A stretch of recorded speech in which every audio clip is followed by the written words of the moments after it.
I've got some live shows coming up and it's going to be the first time that I go from studio to stage, and so I really need to practice improvising over my music. For today's video, I've picked one of my tracks, Dilla Impresses Me, which I released in 2021, and I've pretty much forgot how to play it. So I want to take that track and work on it together in real time and figure out some ways to improvise over it. So the first thing I'll probably do is recap the chords. The 4 chords that we're going to focus on today are A flat 7 altered, C sharp minor 7, F sharp minor 7, and E flat 7 altered. So just to explain a little bit about how these 4 chords are working, the first chord, A flat 7 altered, is functioning as the 5 of the next chord, C sharp minor 7. In C sharp, 1, 2, 3, 4, 5, is A flat or G sharp enharmonic, so A flat 7 altered. 5, 1, and then we go to the 4 of C sharp minor, F sharp minor 7. And then this E flat 7 altered is again functioning as a 5 chord, but this time back to that A flat 7 altered. This is known as a secondary dominant.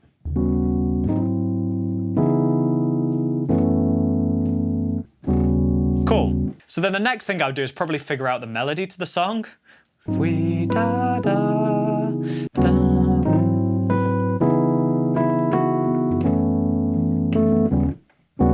And with some drums.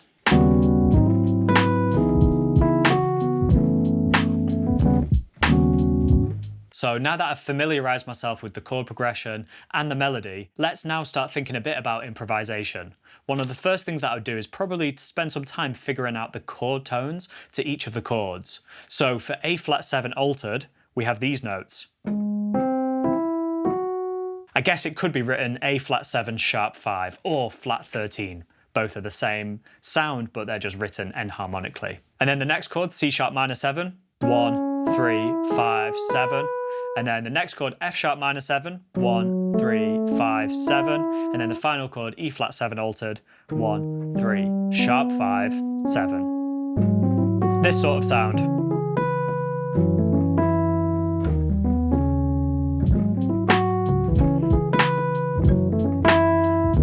We could just start like this, just playing 2 notes of the arpeggio but slowing it down. So arpeggios are pretty good to use because it restricts us to some fundamental chord tones, the root, 3rd, 5th and 7th, with alterations to fit the different chords that we're playing.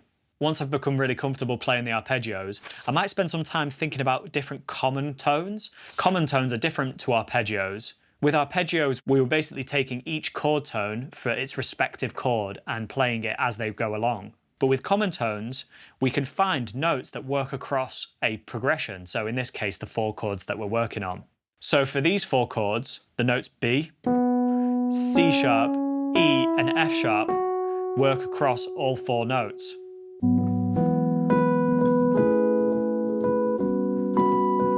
That's just the note B. C sharp works as well. E, F sharp.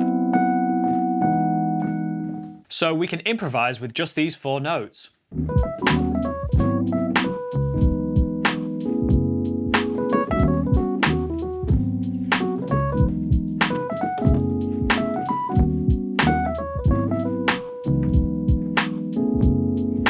So there I was kind of just getting used to the sound of each of those notes over each of the chords, almost like an ear training exercise. Hearing how each of those 4 notes interacts with each of the chords is a really great way to unlock improvisational material that is relatively easy in theory, but maybe somewhat difficult to execute in practice.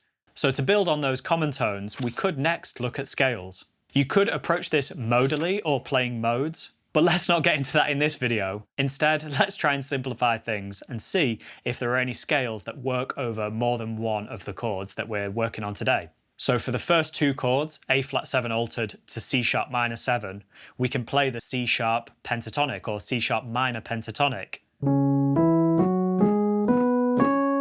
It's a 5-note scale, and over C sharp it's the 1, the minor 3rd, the 4th, the 5th, the 7th, and then repeat back to the 1. We can also add one extra note, making it a 6-note scale, which makes it the blues scale. I'm not going to focus on that massively here, but you might hear me adding in this note. It's like really nice as a grace note, this kind of thing. Anyway, and then for the final 2 chords, F sharp minor 7 to E flat 7 altered, we could play the F sharp pentatonic or F sharp minor pentatonic.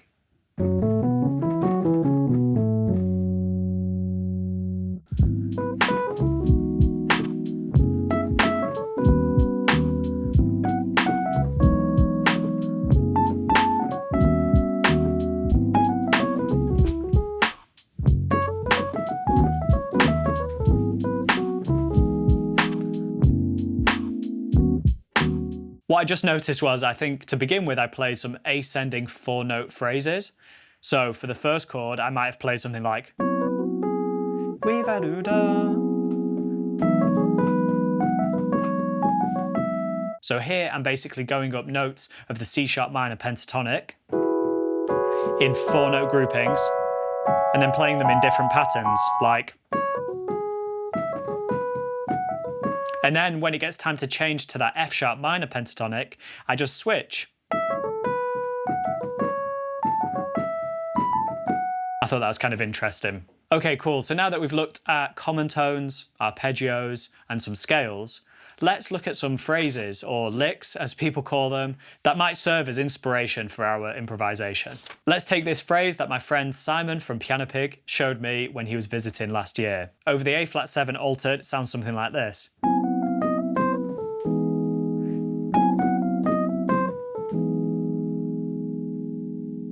I'd highly recommend his channel if you're interested in learning licks and stuff like that. But in short, we're basically playing the root 7 and then an enclosure around the sharp 5. Remember from the arpeggio exercise, we played that sharp 5. We can play an enclosure around it. And then it finishes like this, from we-ever-do.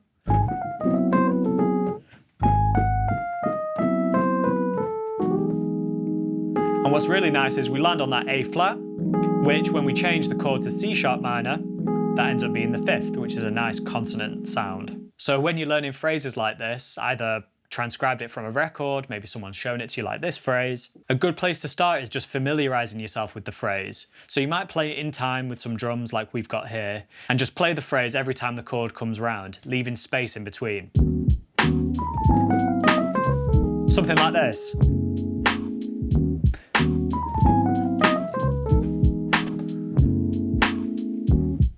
And then you could try using that phrase as a launch pad. So you play the phrase and then finish it in your own way, improvised.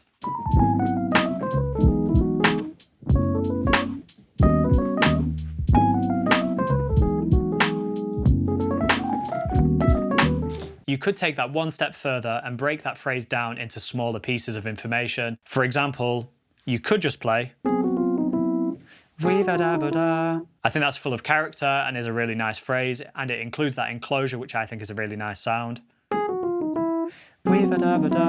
So you could just take that smaller phrase and then sort of work on it to make it your own.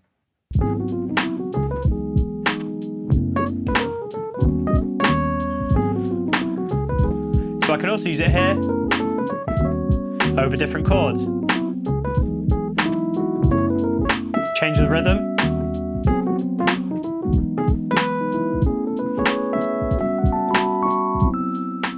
Cool, so they're just some approaches: arpeggios, common tones, pentatonic scales or blues scales, and taking licks or phrases. Now we can put some of that together and work on soloing.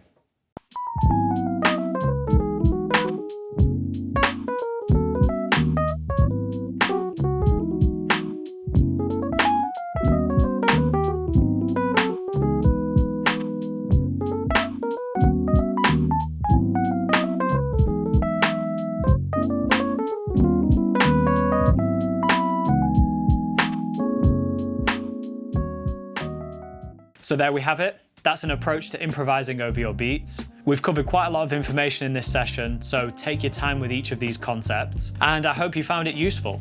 Oh yeah, by the way, I filmed an extra segment over on my Patreon that breaks down that last solo that I just played. I've also included a PDF transcription, as well as a link to Sound Slice, which enables you to loop sections and look at the notes in real time, a bit like you saw on the screen just now. I also share other tutorials, unreleased music and beats, as well as host a monthly Q&A. So if you're interested in that sort of thing and in supporting this channel, it would be awesome to see you over in the community on Patreon. We're on the road to 10,000 subscribers, which is just insane. So if you haven't already, please hit subscribe, like the video, and I'll see you in the next one.